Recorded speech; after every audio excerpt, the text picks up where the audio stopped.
Let me take the time, I know you like when I describe it.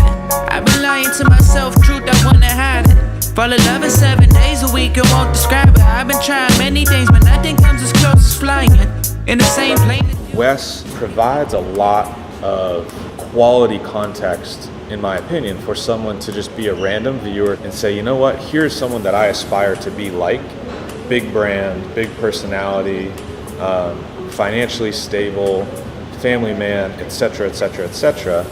And I want to be that, and I know that they went through the same types of struggles that I'm going through right now. So Wes, I literally know everything about you now. How creepy is that?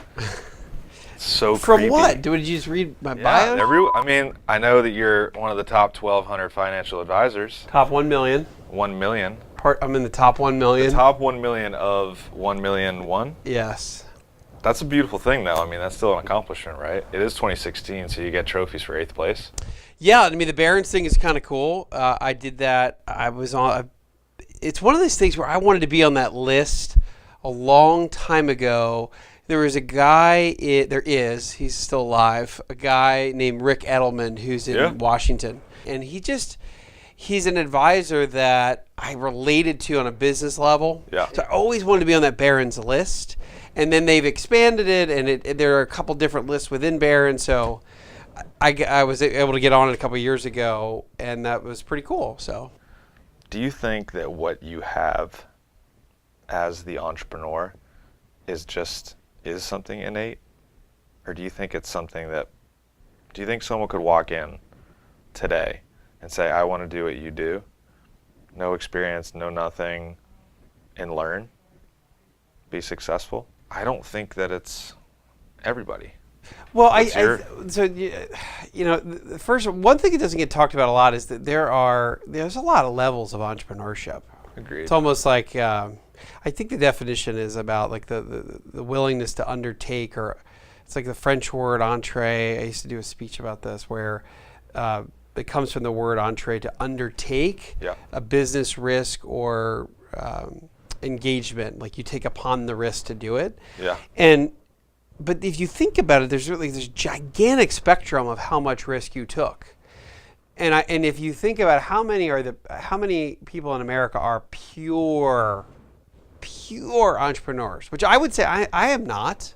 You know, I'm very entrepreneurial minded. I started a bunch of businesses when I was a kid from scratch, but really I came into an investment business that was already started.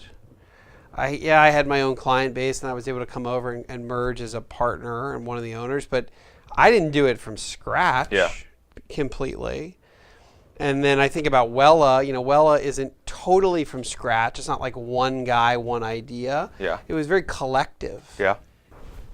Maybe in America with 313 million people, we trace back, maybe there are only a few thousand entrepreneurs that are just like the purest sense of it. And then there's another layer of entrepreneur like me that are pretty darn entrepreneurial, and we want to go out and be on our own, but we ultimately do it with a group or a team. Yeah. And then you think of guys that are in a big investment firm that say, this is really our business and we're very entrepreneurial, and they work for Merrill Lynch. Sure. And they're like, oh, I'm an entrepreneur. So then there's this giant, and not that they're not very entrepreneurial, but what is the truest sense of Intrapreneur, maybe. Well, there's that. Sure. There's that. But you also have to have that willingness to take on the risk. If you're a advisor at a big company, you're kind of taking on the risk that you're going to go out, you're going to build a business underneath their mantra and be successful. And if you don't, you either get fired or you don't get paid anything, and you have to leave and go to something else. Yeah.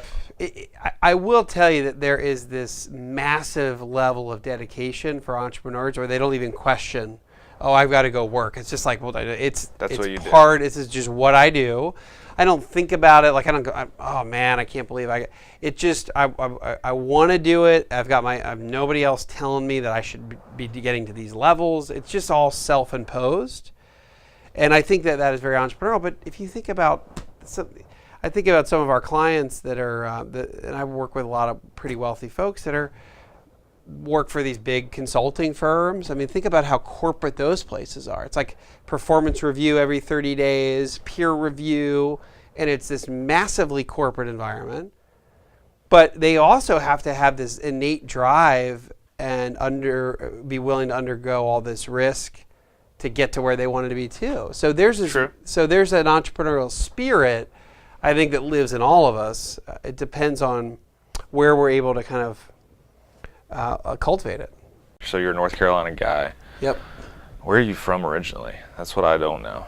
So I grew up in a pretty rural area, not in Philly at all, but grew up really in the country of Pennsylvania, near Amish country. Yeah. And then I went to North Carolina. I've been in Atlanta ever since. So I've been here since 1998. How does rural boy turn into financial advisor? Was there a connection, or you just said, I have a knack? Or yeah, I was always I think I was a typical entrepreneurial kid where there's plenty of people you've met that had jobs that were kind of self-created jobs back then, or whenever they were kids, and that's kind of, I just had that was this is the way it happened for me. I ended up having my own like lawn service, and when I was odd job service when I was like 12, and then I did this summer camp for a bunch of kids in the neighborhood when I remember I did not have a driver's license yet. I was 15. Yeah.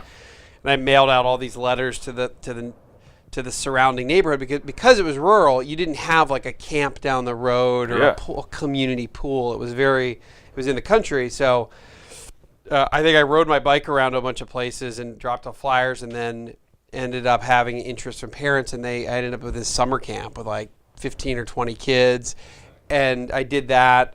And then my jobs in college, I did a college painting company where I did this college painting franchise, like the movie American Pie. I just always had some sort of gig where I was kind of asking, hey, do you need help here? Do you need help there? And then it created some sort of business. Yeah. And that's the other thing is I, for some reason, always thought of things in that context. I mean, and I have a dad still who he hates corporations. He won't go to a Home Depot. He won't go to a Walmart because he just doesn't believe in them.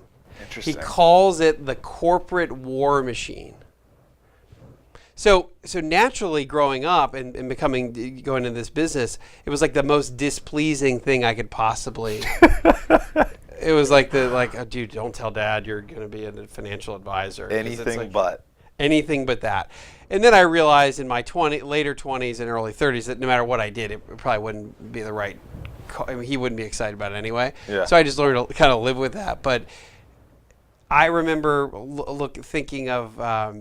I don't know if it was Snapple or PepsiCo back in the 80s when I was a kid still, and looking up stock tickers in the newspaper. Like, I don't know why I was just drawn to that, but I just was in an environment that was actually maybe against that. And maybe it was like a rebellious thing. That. It may have been like a rebellious thing. My dad was very anti-money, kind of like a hippie veterinarian. Yeah. And I think I knew I did not want to be a veterinarian. Yeah. And maybe just went the whole other way. And that's how I grew up. Wes talks about getting in with a big company to kind of learn the ropes, whether that's what you want to do or not. And what was interesting to me is Wes has a massive personal following that he's built. Like, he's built his own brand on radio, and then he's done video, and then he's done TV, he's done all these different things, but he still believes that you should kind of learn the ropes in the beginning. So tell me this, with knowing that 23-year-old Wes badgers his way in your office right now and says, I want in the industry, what's the one or two things that you tell him? Like, how do you get in faster? Break in? Yeah. You just have to go work with a established something. Okay. 15 years ago, I probably would have said, go get a job at your local Morgan Stanley or UBS or Merrill Lynch down the street, because in any big city, all the big Wall Street firms have an office somewhere. Right? There are big employers, and they have tons of room, and they need help. And those are easy places to break into because they're looking for free help, smart, persistent people. Uh-huh. That's where you start today. Okay. Then there are firms, let's say like us, we're kind of this middle-sized independent firm with 25 to 30 people. We're always looking for help. So we have interns every year, and we've had a several of our employees today are people that were interning 5 years ago, 10 years ago. So it's still by far the best way to break in is just you got to get a job somewhere, because still your financial content, maybe in a world today where you have something unique as a millennial and you're sharing your experience, maybe you could break in that way. Maybe write a book, Guide to Millennials, but really you need to break into the industry and then have industry contacts in order to get going. Okay, so like I don't like following the crowd. So the way that I always look at it, like for the 18-year-old, 21-year-old that comes in, I'm like, for ATV, right, or in there, I said, you should meet every single person in this building. In ATV, yeah. Every single person, and build some kind of relationship. And then obviously you have to be able to provide value. So like constantly learn. But I can't really argue the point of learn how to make money. So that's why I ask the question a lot of like, all right, I've got buddies that are right out of school are making decent money. Yeah. And they parlayed it into more, and then, now they're able to kind of live the life they wanted to, even though they didn't like their job. So those are the things that It's a tough route, though. I know. Yeah, that's a tough route to go. Because you've kind of found what you like to do, right? And you've used stuff that you enjoy for your business, right? Yes. To build it. I've been able to keep it a major spark in it because of all the ways to communicate differently and communicate uniquely about what we do. If I started over again, I don't know. I don't know. There are a lot of other things I'd like to do. I think about the TV stuff I've worked on, which is probably the more creative side, working on Life or Debt, the show for Spike TV. It's just fun. Yeah. But I also, for some reason, recognize that that's a much harder game to make a good living in. Yeah. So there's all these careers I have in my mind that I would do once I had enough money to never work. But I think a long time ago, I realized that finance and investments, I had a passion for it, but I also knew that economically it's a pretty good path to be on and stay on, and eventually lead to kind of what you're talking about, which is that freedom economically to do whatever you want. To do what you want. Yeah. It really, I think I was lucky because of sports and because of, when you have good parents that work their butts off and you see it. You saw them working. And it's just like, it's easier. But what kind of baffles my mind since getting into the whole entrepreneurial world, and especially now that startups, entrepreneurs are like, cool. We're cool. I guess there's a little coolness. It really annoys me when people say, oh, you have like all of this, it's so great, I wish I could do that. And it's like, whoa, you were doing X, Y, and Z and going to happy hour 4 nights a week, and you went on 6 vacations a year. I haven't been on vacation in 5 years. Like, do you see that? I see it with younger people, but it's that willing to sacrifice to get something bigger than what you see 4 feet in front of you.